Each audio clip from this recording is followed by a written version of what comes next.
Welcome back. For our final tipping point tonight, listen to these headlines.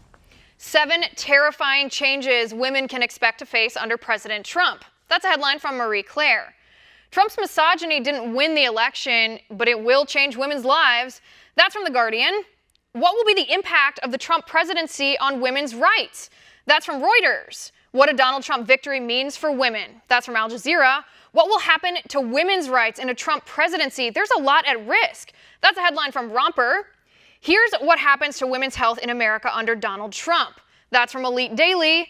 And this is the best of all. From Rolling Stone, the next 4 years are going to be very bad for women. Ladies, hold on to your fundamental rights. This could be a doozy. That's how the Marie Claire article begins. Each and every one of these fear-mongering pieces focus on the battle cry for radical leftist feminists, the crown jewel of abortion. No, not just Roe v. Wade. These feminist fighters defy the pain-capable Unborn Child Protection Act that bans abortion after 20 weeks when the baby can feel pain only 2 to 3 weeks before viability outside the womb. To feminists, that's egregious. Almost as offensive as the fact that Donald Trump is not a woman himself. So let's take a real look at this. How will a Trump presidency impact women? Well, number one, women will be better protected. Now I'm talking about real protection here, not safe space, trigger-free, microaggression, prohibited zones, where political correctness prevents snowflake feelings from being hurt. I'm talking about protection from radical Islam, where women are subjugated and killed for their sexuality and controlled completely by violent male supremacists.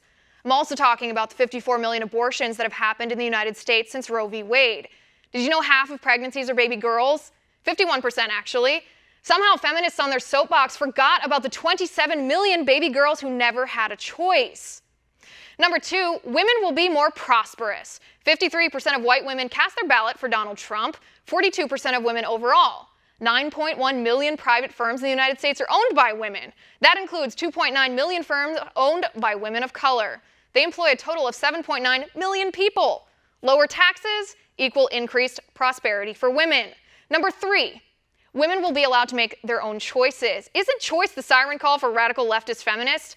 Well, what part of being forced to purchase Obamacare or faced with paying a penalty sounds like women's choice to you? Number four, women will be safer. Guns are the great equalizer. Doesn't matter how much I weigh, how short I am, or how strong I'm not. If a 250-pound angry male attacker approaches me, well, with a firearm, I'm his equal, and he won't make that same mistake twice. Number five, women will be equal, not victims. You can't legislate equal pay the way feminists whine about. You can, it just won't work, because the pay gap between men and women isn't about sexism, it's about choice. Women choose careers that pay less. They prioritize family and flexibility. Men don't.